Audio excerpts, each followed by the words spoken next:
I'm going to read a little bit about her bio here. So Sharon knows personal brand.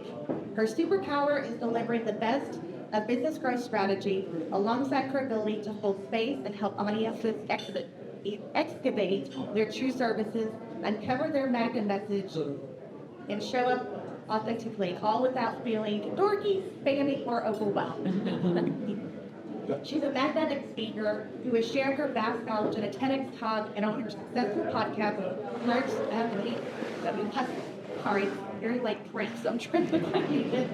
Her deeply personal audiences on her journey from fun people feature who appear to have it all, to losing it all to addiction, and her rise to a deeply authentic entrepreneur dedicated to helping others find their authentic voice. Sharon has a master's degree in executive MBA, studied marketing at Yale, and spent nearly 30 years working in strategic omni-channel marketing for everyone from startups to multi-billion-dollar international conglomerates. Welcome to Sutton. Thank you. Hi, friends. Hi. Welcome to Frizzy Hair Wednesday here at the Plano Chamber of Commerce Women's Division. I don't know how many conversations I had before this about frizzy hair. Anybody in that club today? Yes. So thank you so much for having me. I have heard so much about this group. I actually came to the business conference last year because my friend Asia was speaking. You'll see a couple pictures of Asia in here because we've worked together in the past, but so impressed with this group and so honored to be here. So the name of my presentation is How to Grow Influence Through Strong Personal Branding. But it doesn't have to just be influence, right? It's really, most of us here are business owners. Anybody here not a business owner, just likes hanging out with business owners? A couple people, good. All right, so we get it. We're really super cool, and so I get why you would want to hang out with us. But this is a way, we're going to talk about personal branding and how to use it, whether it's to grow a business, whether it's to, grow an organization, a nonprofit, right? Whether it's to get influence on your HOA. I'm fighting with my HOA right now, so we're like, how do we get to know the people in the HOA and, get them to like me, and so that I can not have to replace my stupid windows. So. All right, so we're going to go ahead and talk about that. Thank you so much for the kind introduction. I moved this a little bit so maybe y'all can see it. The slides aren't that important, It's eye candy, so don't worry about it if you can't get it. So a little bit about me. I am first and foremost a mom. I have a 14-year-old. We actually just came back from hiking Machu Picchu, which was really, really neat. We did 40 miles in 5 days, so a little tired. But he's amazing. I'm also a bonus mom of 2 amazing adult kids, and then one of them has a wife, and I have a 7-year-old grandbaby. And so I'm also a grandma. So I've got one in high school and one in elementary, and then one in college still. It's kind of a weird thing. So I've spent 30 years in marketing, doing all different types of things. As you heard, I've worked for some presidential campaigns. I've worked at chemical companies. I've sold nerdy products to other nerdy people. And then I've done all sorts of other types of products as well. And what that has given me over the years is the opportunity to understand what marketing tools work for which kind of businesses, because they don't all work for all businesses. And I think that's one of the misnomers we have, especially if we're new in business, is we tend to say, I got to be on social media. That's the big one, right? I have to be on social media, or I have to do networking, or I have to do this. Usually when you say that, it's just because somebody else is doing it and you think you're supposed to too, right? And there are some things that you have to do, but there are some things that don't make sense depending on your business. And it's all about where your clients hang out and where they look for information about products that you sell. And so one of the things that I've learned in, doing this even before the internet revolution and being really a part of that in the early 2000s is that every business needs a different marketing plan. And so I now take that and help other people to figure out what their ideal marketing plan is. So I've been doing that for 30 years. My first entrepreneurial venture that was successful, I made handbags and baby clothes and jewelry, and I've always had a little side hustle. I've been selling since I was 6 years old. But my first big entrepreneurial venture was as a photographer. So I was a brand photographer, and I really learned during that experience the power of personal branding. Because I realized that everybody's work was pretty good, right? I did a lot of wedding photography, which was so fun. And I realized, though, that I was comparable to a lot of people, kind of in the middle, high, I'd like to think high, middle of the range. So how was I going to stand out? What was I going to do that was going to be different? And one of the ways that I really grew that business was doing bridal shows. And I realized walking into the bridal shows that all the other photographers were men who were maybe, a little older than me, all black, right? And they did. I as a woman just stood out. My style stood out, but I really leaned into that. I was like, all right, how do I use this to my advantage, right? And so I started showing up in cute little 1950s bright pink dresses. My hair's red. It was even redder at the time, right? And I stuck out like a sore thumb in those meetings. And I realized that the more I talked about myself and the more I presented myself as the photographer behind the lens, my work was important, but it was me that people were buying, right? My work was good and comparable, but it was me that they were buying, right? Especially on your wedding day. I don't know if anybody here remembers their wedding day or has gotten married recently, but it's really stressful, right? And so creating a personal brand where people learned and trusted me was incredibly important in growing that business. And so now I help other people to figure out those two things that I just talked about. One is like, hey, what are the things that I should be doing? And then two, how do I be the face of my brand in a way that doesn't feel gross and weird and spammy and icky? Because that's the first thing that people say, like, I don't want to be a Kardashian.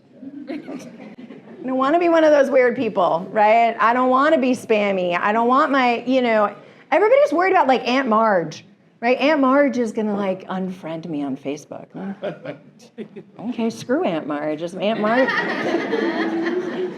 Aunt Marge isn't buying your stuff, who cares, right? So I spend a lot of time talking to people about how to utilize personal brands to grow their business. That's a little bit about what I do. And we talked about I went to Yale and all that stuff. I did a TEDx about 1.5 years ago.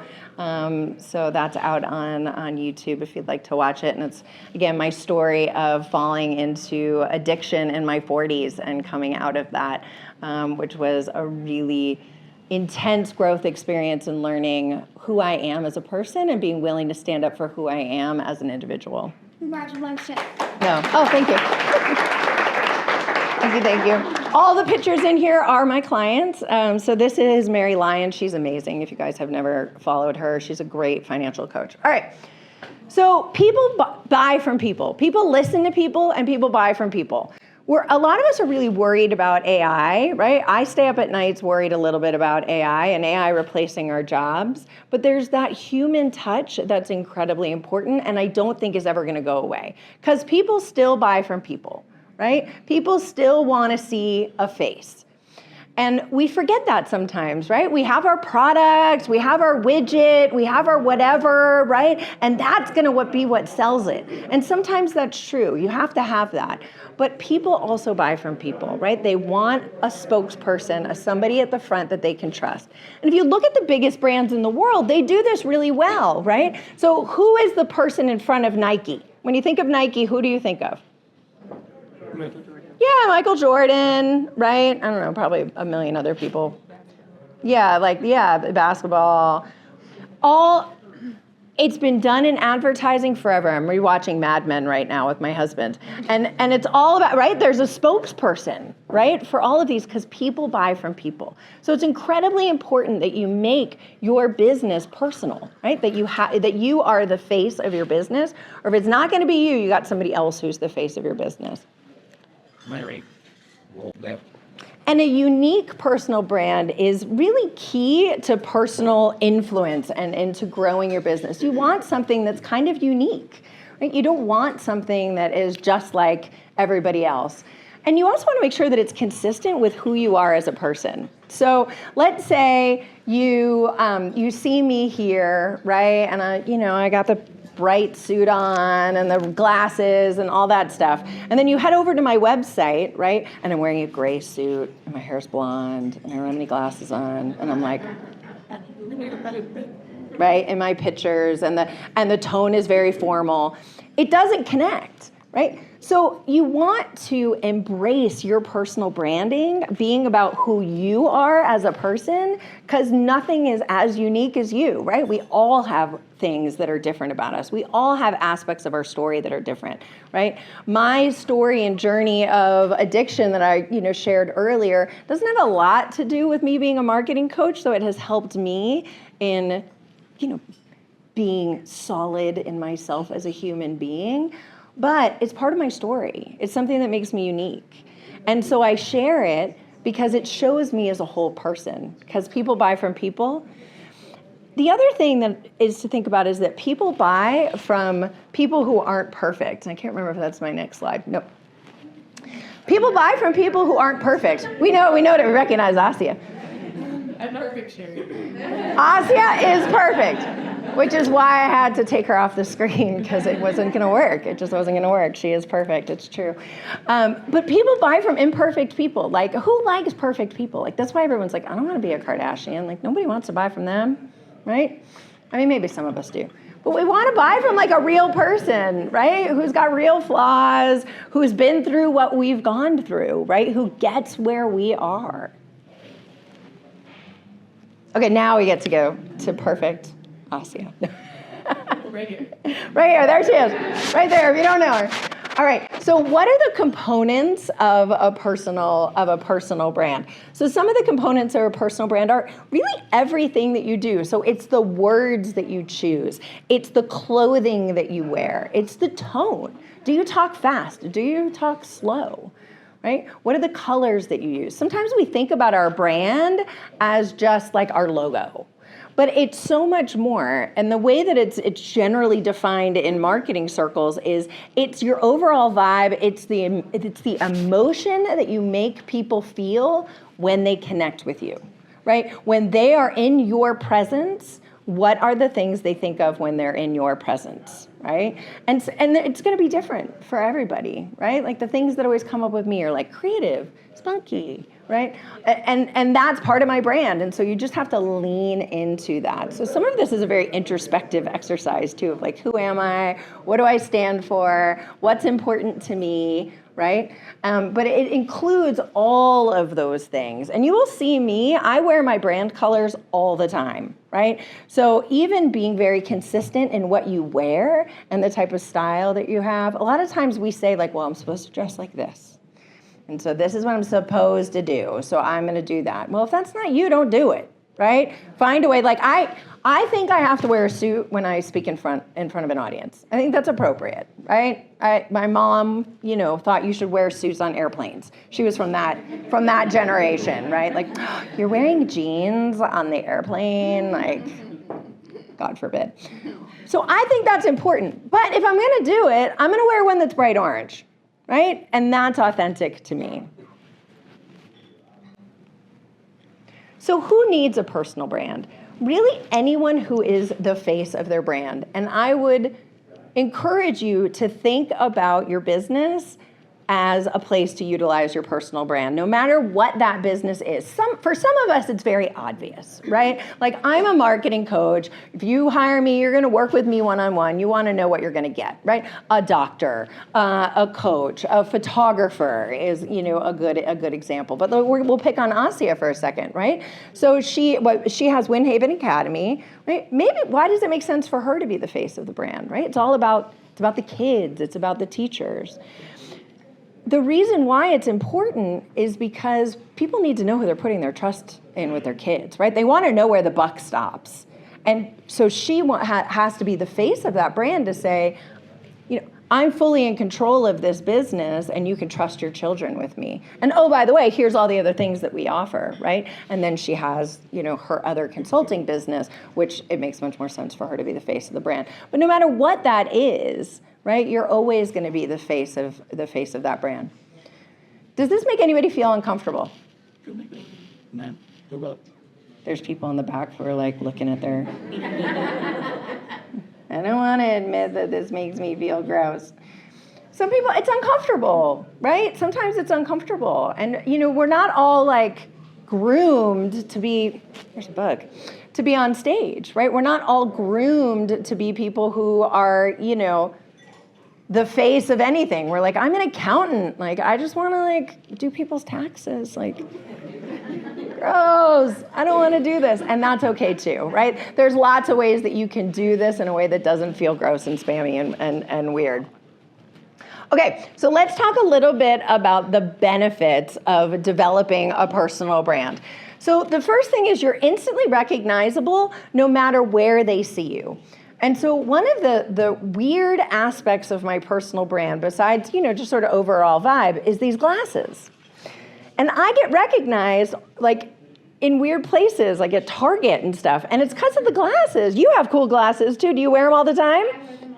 Yeah, like you can see her from across the room because her glasses are so unique, right? So finding something, does anybody know Red Hat Larry?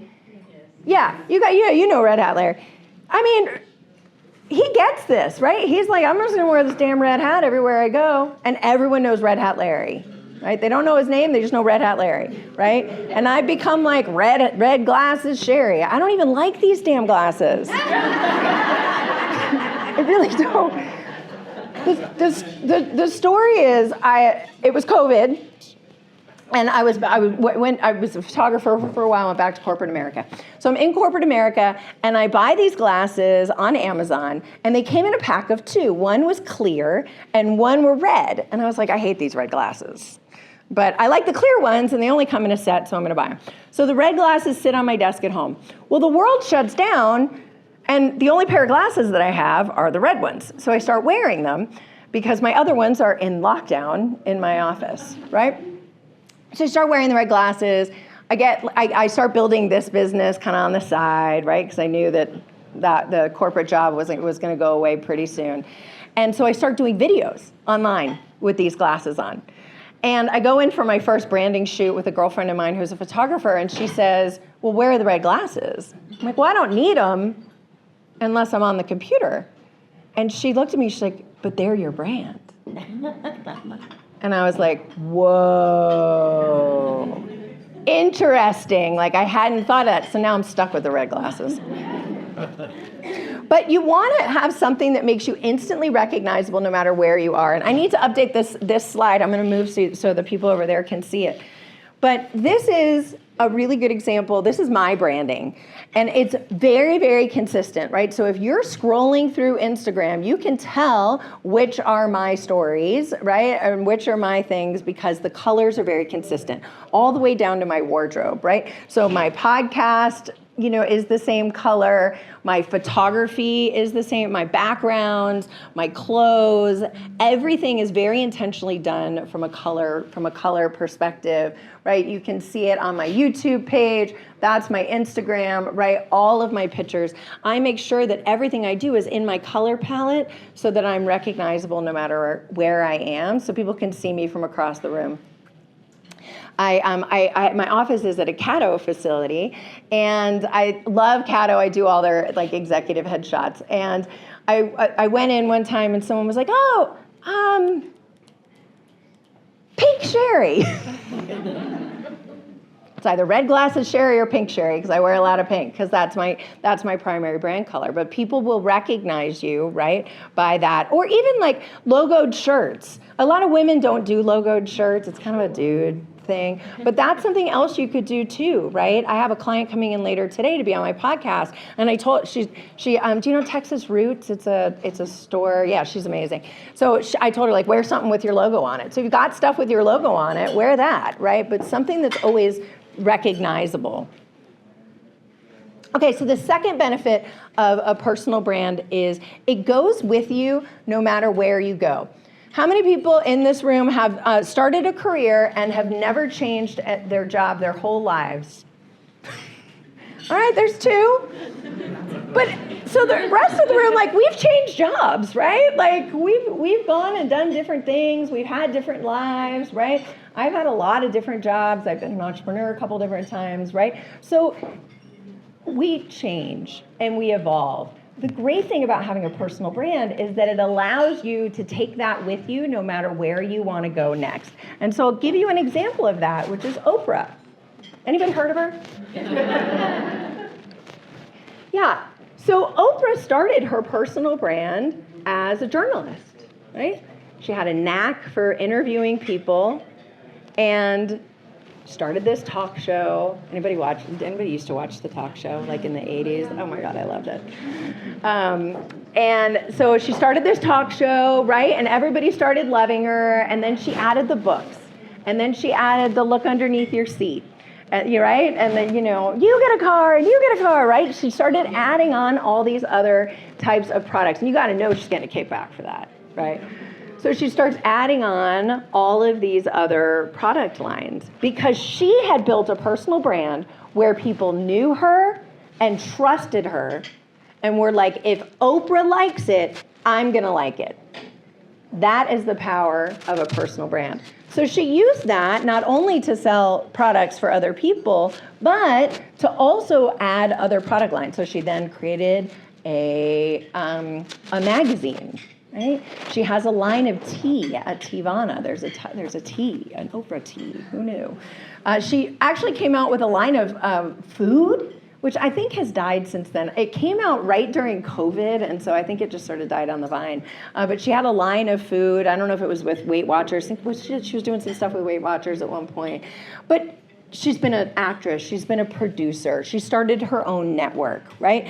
But it was all based on her personal brand. So Oprah could go out and be like, I'm going to start an exercise routine, right? I'm going to start an app for working out for women over 50, right? And I download it, right? It's Oprah. If Oprah likes it, it's got to be good, right? That's the power of having a personal brand, is you can change and do other things, right?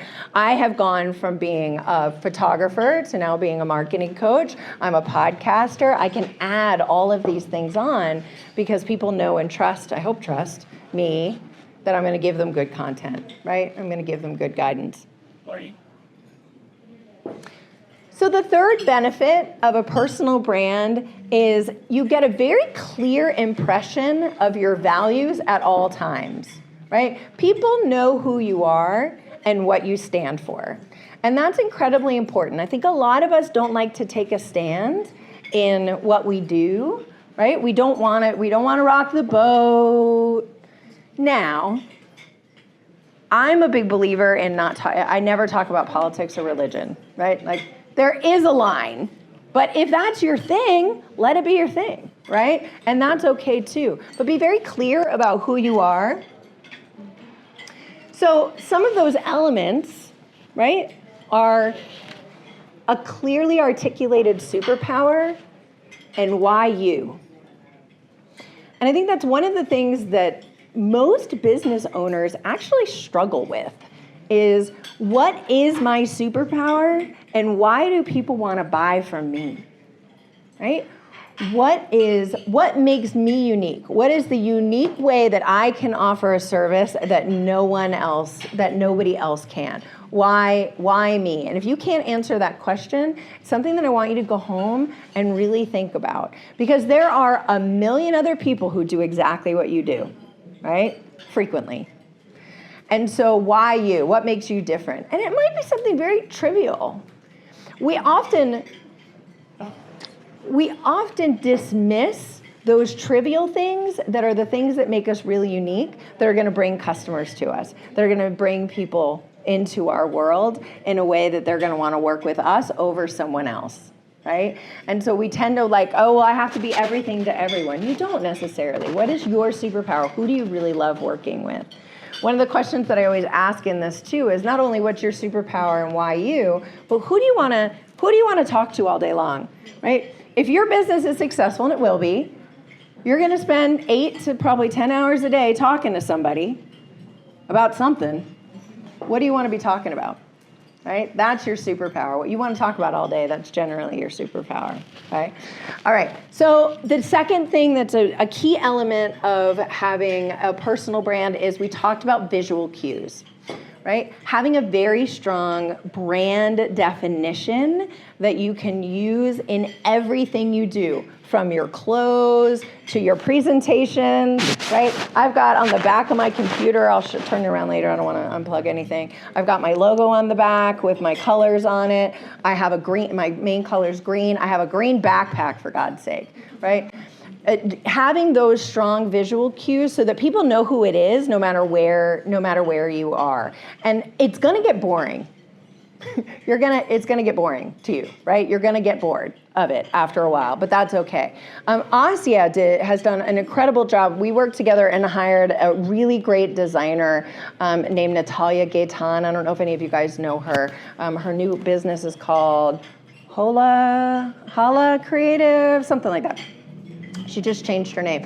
But she created this very consistent look and feel, and it's all based on Asia's style, right? She could take her logo and any of her branding and hang it up in her house, and it's totally her, right? But having those visual cues that gives something for you to stand out. The next thing is your tone and your vibe, right? Do you talk fast? Do you talk slow? Do you talk loud? Do you talk soft, right? But whatever it is, none of it's right or wrong. There isn't like, well, you have to talk fast and you have to talk at this, right? None of it's right, none of it's wrong. It's about being consistent, so no matter what, people know what they're gonna get when they're gonna see you, whether you're in person, whether you're online, whether it's your website, whether you're in front of an audience, what are they gonna get that's gonna be consistent? And in the way that you talk, right? Do you swear? Do you not swear, right? Whatever those things are, you want to be very consistent in both your writing and in your verbal. And it's, again, it sounds like, well, yeah, duh. But so many of us, especially when we start businesses, we're scared to death that we're going to fail and we're not going to make any money and we're going to be like underneath the bridge homeless because our spouse left us because we're losers. Right? I mean, at the end of the day, that's where it goes ultimately. Is that just me? Am I the only one who catastrophizes everything in the room? But really, I mean, it's scary, right? We're constantly scared of like, am I going to be successful? Am I going to be able to pay my bills? Am I going to be able to move to the next whatever it is? And so we tend to change how we present ourselves in our marketing to be what we think we're supposed to be, and it's not authentic, and it becomes exhausting, right? And it doesn't resonate. People buy from people, and imperfect people buy from imperfect people. So the more you're willing to be authentic. And so think about that. Think about the tone. Think about, now there's going to be times where you're going to swear with a certain group of people where maybe you won't swear otherwise. Like, that's okay, right? But think about, where am I at my most authentic and how do I show up in that and how do I bring that into my business and into my branding? So your face on everything. Who gets the heebie-jeebies when I say that your face has to be on everything? A couple people. Yeah, because like a lot of us are taught, especially women, we're taught like, don't be showy, right? Keep yourself small. Don't be that person. My mom called them broads. So my mom was raised in the 50s, right? So, she was like Betty Draper, right? If you guys ever saw Mad Men. She was raised in the 50s, right? Men rule the world. That's how it is. You need to, you don't be bigger than the men in the room. Don't be bigger than the women in the room because then they're going to hate you. They're going to think that you're a broad. Don't be a broad. Don't. Just keep yourself small, right? Do what you stay under the radar, right? Did anybody else hear these kind of things growing up? Sometimes it's a parent who's old-fashioned, or sometimes it's a culture that's old-fashioned, right? But we're taught often to stay small and to not take up any kind of space. And for those people, it's real hard to put your face on stuff because it feels really showy. And it feels kind of gross, but it makes a huge difference. Now, You get to do that in the way that feels good for you, right? You might want to do video, right? You might not be the person who's like, hey, here I am. What's up, right? You're the kind of person who does really great photography and you've got pictures of yourself on stuff, right? Maybe you're the type of person who rents out a studio. I have a podcasting studio down the street, shameless self-promotion. And you can come into the studio and I'll record videos for you, right? And you can I'll interview you and you can do it that way, right? There's lots of ways to do it in a way that feels comfortable, but your face still needs to be there as the face of the brand. Like, look at Oprah. I find Oprah's magazine, I found it really annoying because she had her picture on the front of every single issue. And I thought that was kind of gross for a while. And then I was like, oh, that's pretty brilliant, right? Joanna Gaines is doing that now with her magazine, right? She's on the front of every, and I'm sure she's like, oh my God, there's my face again. But we love her. Don't we love her? Yes. And we want to buy the magazine, and we want to buy the magazine because she's on the front, because we like her and we trust her. She probably feels a little weirded out by it, right? And if she doesn't, she's not human. But that's normal, and that's okay. But it's an incredible part of the journey. And people are getting annoyed with your face being on everything. You're doing it right because they're actually seeing your marketing, which is a whole other, right? That's a whole other presentation about how to get people to actually see your marketing. All right. The last thing that's part of a good personal brand is having a magnetic message. So your message should be what you offer to someone that they know that they need right now that's going to get them off their couch and their wallet. So I'm going to say that again. It's what someone knows they need right now that's going to get them off their couch and their wallet. We often tend to sell, here's my cool widget and here's why you need it, right? But if they don't know that they need it, they're not going to pay any attention. So you have to find what is the problem that someone knows that they have right now that they're willing to change their state to do. How many times do you guys have to see that ad for that thing you know you need before you're going to buy it? Like 100 times, right? We are overwhelmed and exhausted with information all the time, right? But the more you're able to narrow in on what's that one pain point that's going to get them to move, the better you are. I have a lot of clients who come to me, they're like, well, but if you just understood my product, then then people buy it when they understand it. I'm like, then it's not a product. It doesn't work. It doesn't work. You have to have a pain point that's going to hit people in the gut that they're going to go, I need that now. I need to get off my wallet and off my couch, because we don't want to get off either, right? In order to buy this thing. So having that magnetic message is incredibly important. And it's very hard to find that when you don't have a coach or someone to do that, right? Whether it's me or it's somebody else. But it's very hard to see the label from inside the bottle. So I really recommend that you have someone else who can say, tell me about you, tell me your superpowers, tell me what's important. I had one of my most popular videos on YouTube actually is I had my lips tattooed. So I don't have to wear lipstick. It's super cool. You guys should try it out. So there's this lady, she's in McKinney, and her name's Holly Walta, and she tattooed my lips. And I was like, she was a client, and then I was like, oh, I have to do this. And so I was like, hey, why don't I do like a behind the scenes journey of this whole, right, me getting my lips done. And so she's amazing. You should go check out the video. But one of the things that when we were working on her strategy and we were working on her magnetic message, she's like, well, I tattoo lips, and she does eyebrows too, which is great. Like, some people know they need those things. We were like, why you? I mean, what's different about you? So I'm like, tell me about you. Tell me about your childhood. She's like, why do you care about my childhood? That's dumb. Childhood's got nothing to do with the fact that I do tattoos. I'm like, just tell me, there's got to be some story in here of why you do this. And so she starts telling me about her childhood, and she was like, I was that kid who had a paintbrush in my hand all the time. I always had a paintbrush. I always had a notebook, right? I was always drawing. I was always doing things.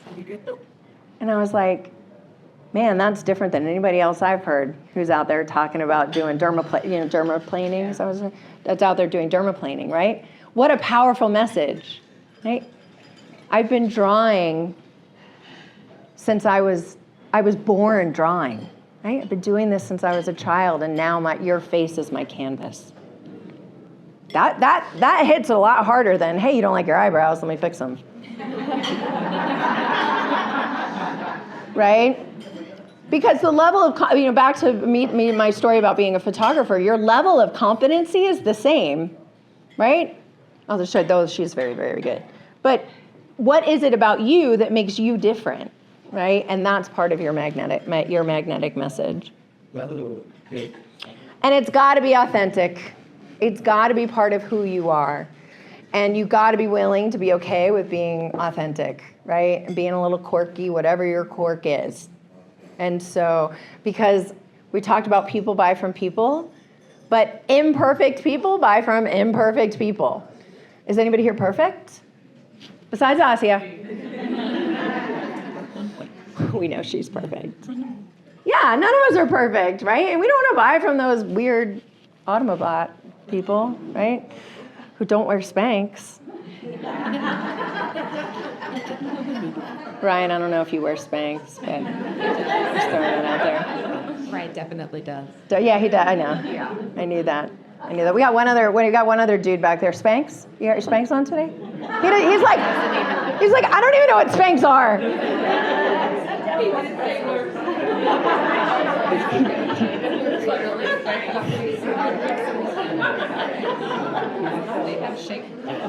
His neighbor's over there explaining it to him.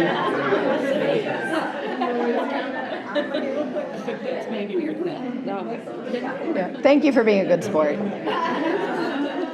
All right, so authenticity should just look like you.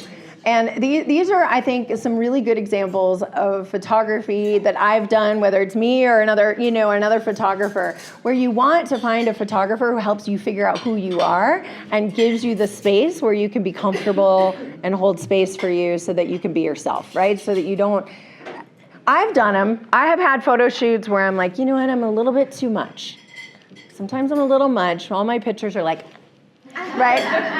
Like, I need some more subdued kind of pictures. Like, can we get me a little bit more subdued? And I hate them because they're not me, right? And I just was like, all right, look, I just have to be me. And that's how I am. And those are the pictures that are going to resonate for me and for you, right? Because if you see a picture of me and I'm like, It's not you. yeah, it's not me, right? And they're going to be like, who the hell is that? What happened to Sherry? Somebody drugged her.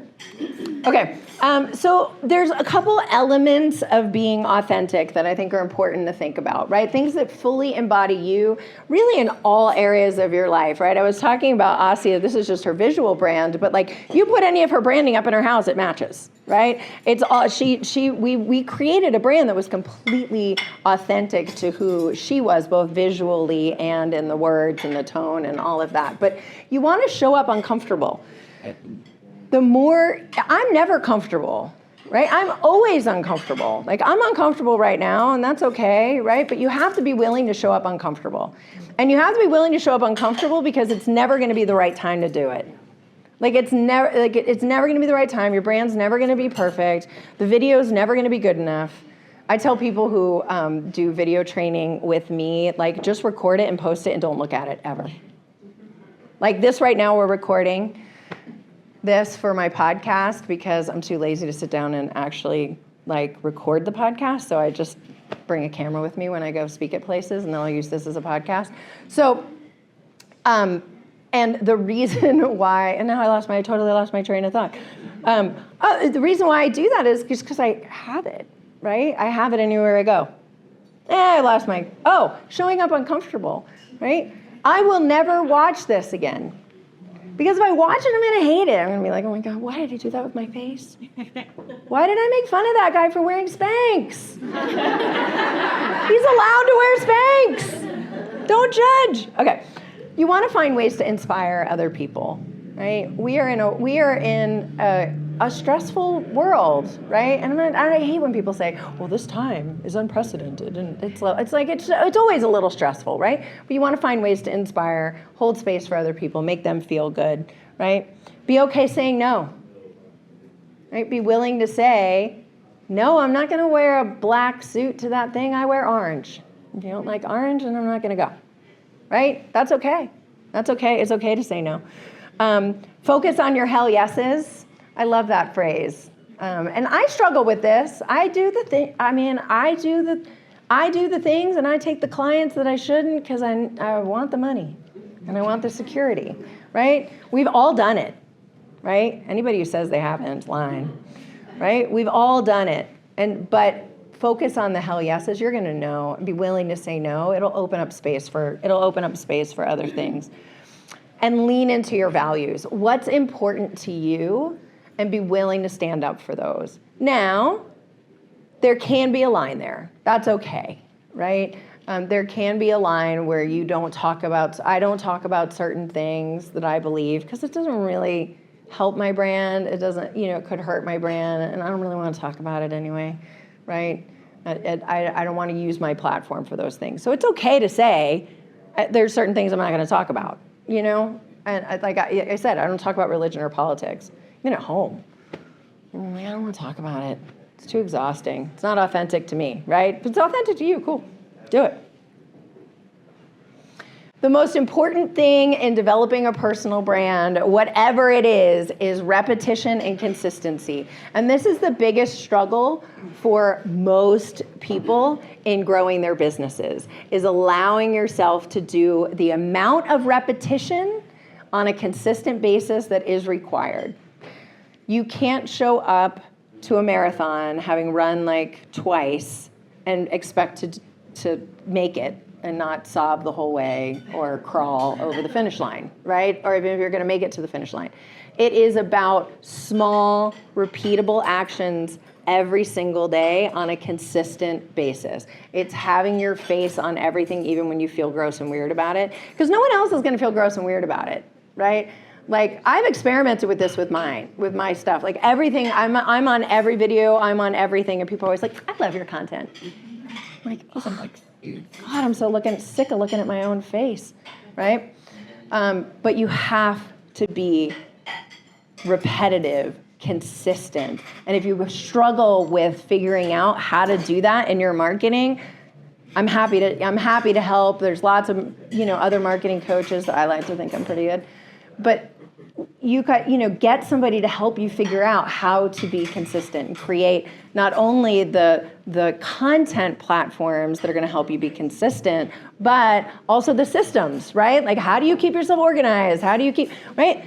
This is part of my system, right? So I'm recording this today. I'm getting a speaking opportunity out of it, right? So I'm meeting all of you amazing women and men, right? I am then recording it as a podcast that I'm going to chop into a bunch of reels. And so I'm getting two weeks worth of social content out of this. I'm getting a YouTube.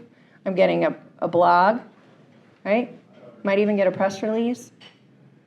I'm getting 2 weeks worth of social content that I'm going to post on 5 different platforms, right? So there's ways to create systems that allow you to be very consistent in your marketing. But it all starts with strategy. You have to have a very strong strategy, which includes, what are my superpowers? What do I offer that no one else offers? Who needs it, right? What do they know that they need? How do I create a message around that? And then where are the places that I'm going to show up repetitively and consistently so that I can get in front of them so that they want to work with me? Right? That's your overall strategy. And so, and a lot of us don't have it, right? A lot of it, we just kind of like go, which I get, right? But having that strategy, I promise you, will help you go so much faster than if you just kind of like throw darts at a wall. I like calling it throwing darts at a wall with no dartboard. Having a strategy is having a dartboard, that you've got something that you're aiming at. You might miss. We all miss. Right? And it's always the things you think are going to be great. You're like, I'm going to make this video or whatever, or I'm going to make this post, and it's going to change lives. I mean, everyone's going to be like, oh my God, they're going to love me. I'm going to make so much money. And then like no one sees it because Taylor Swift gets engaged or something at the same time, right? And then you're screwed, right? Like you don't know, you don't know what's going to happen with the algorithm, right? And so having a strategy where you're going out and being repetitively is really important. So, couple things to ask yourself that are, the key elements of strategy. What impact do you want to have in the world? Right? When you leave, what impact do you want to have? Who do you serve? Why do they need you? Not why do you think they need you, but why do they think they need you? And sometimes it's different. And this is especially true with my coaches, right? And my business coaches, like, well, if they just knew that they needed this, well, they're not going to buy that, right? The amount of time you have to tell them, you got 2 seconds to get them interested in what you're talking about, right? So what do they need from you, and what do they know that they need from you? How can you talk to them in a way that they know that they need you, right? How do you talk to that pain point? And then where will you talk to them to get their attention? So where do your clients or your potential clients hang out and look for information? It might be a networking meeting. It might be social media. It might be magazines, right? It might be door-to-door sales. I worked at Brinks Home Security, which is one of the biggest home security, right? We've all heard of Brinks, right? Do you know how they get the majority of their sales? This was a couple years ago anyway when I worked there. I haven't worked there in 6-7 years. Door-to-door sales. Like what? I was shocked. 90% of their business came from door-to-door sales. Who does door-to-door sales? We don't even think about that as a marketing tactic, but it's still it can still be a powerful one. So where do people go to look for information? I'm not saying anybody here should probably do door-to-door sales. By the way, I don't condone that behavior as your marketing mentor. But it's one of those things where you're like, oh, well, clearly they do Facebook ads or social ads, or they weren't doing any of that when I started. It was a fascinating case study in marketing. So if you guys want to put together your overall marketing strategy, I usually take people through 3 different steps. This is kind of what they are. It's really just, first, let's root in who you are and what you want to do. So if you're running your own business, it's hard enough. It's hard enough without you loving it, right? And really living in, your superpowers. Then who do you want to serve, right? Again, where are they that they know that they are, that they need your help? And then how do you attract them? Thoughts, reflections, questions? Taco. Yeah. These are Here, I'll bring the microphone to you.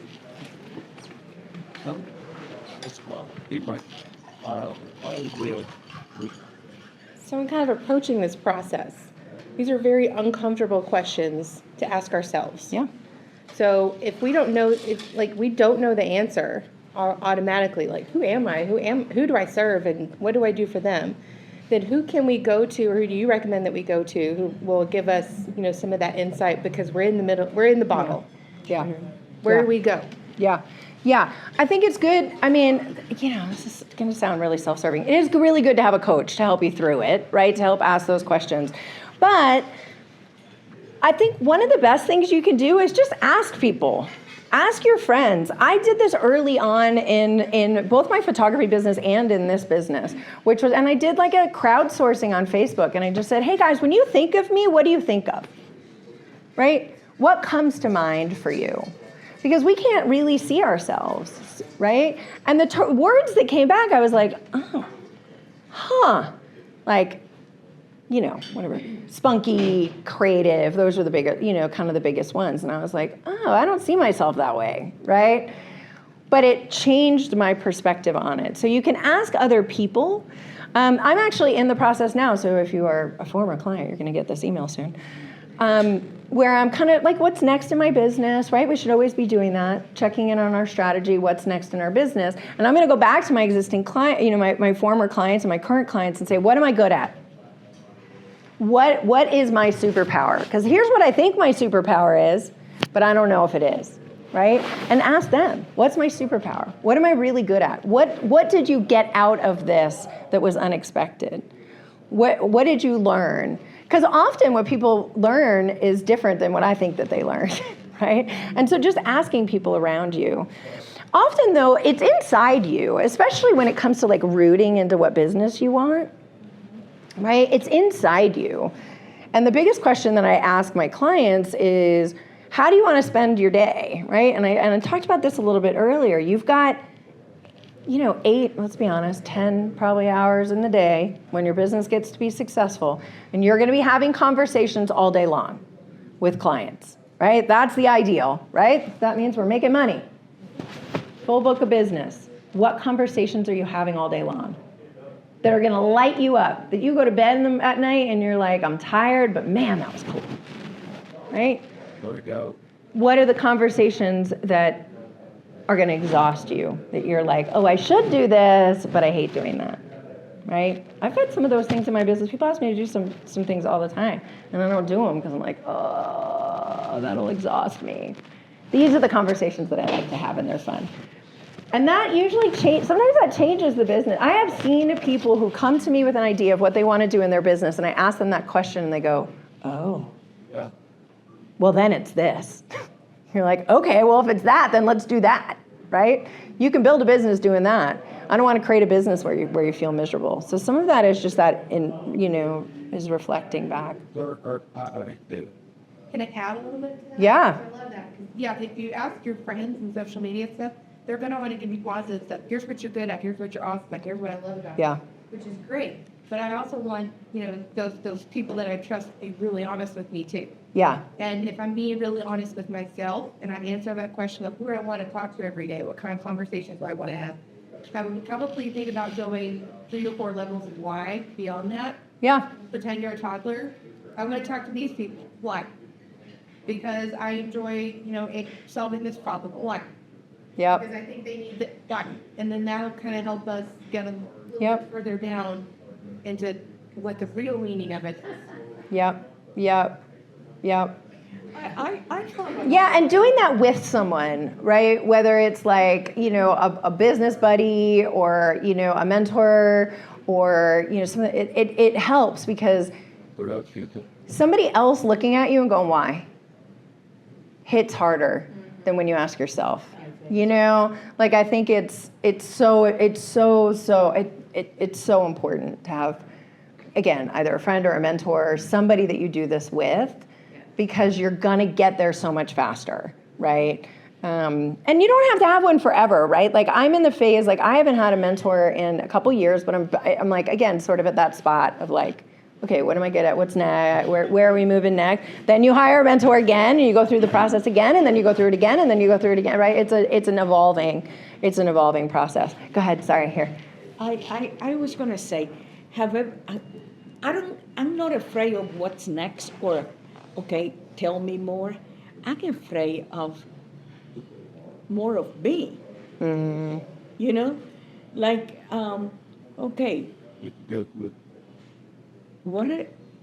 Fear, I think, is the worst thing. What are you afraid of? When things, when you feel like, I'm having a hell of a day. That is hard. That's fearful to me. You're not in control. And then I have to shake myself and say, but tomorrow will be a different day.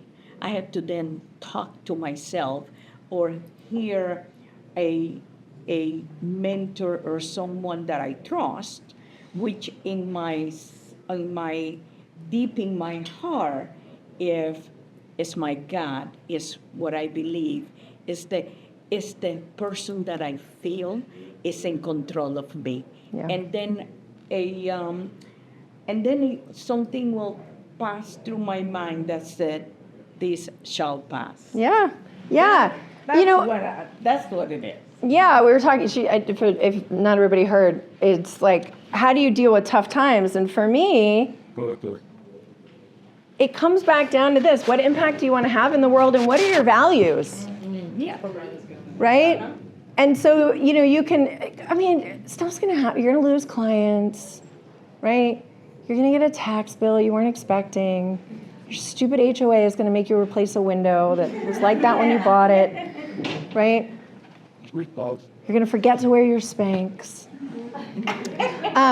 But it's, if you go back to your values and you're like, here's who I wanna be and here's the difference I wanna make in the world. Did I get 1 inch closer to that today?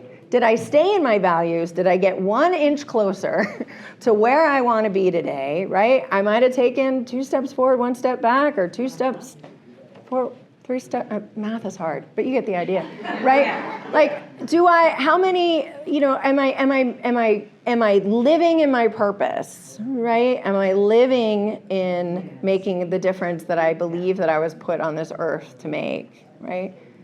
Even though I lost the client, right? Even though I got that big tax bill, even though my poor friend came to a meeting yesterday, she had tripped on her way in and had just mud, just everywhere. And she was like, what are you gonna do, right? Fell in the mud. Okay, still here, let's go. I'm like, all right. But being able to show up and be like, well, I fell in the mud. But I'm here and I'm doing what I'm supposed to do. So that's a great. Anybody else? Questions, thoughts? Yeah, I'll come over.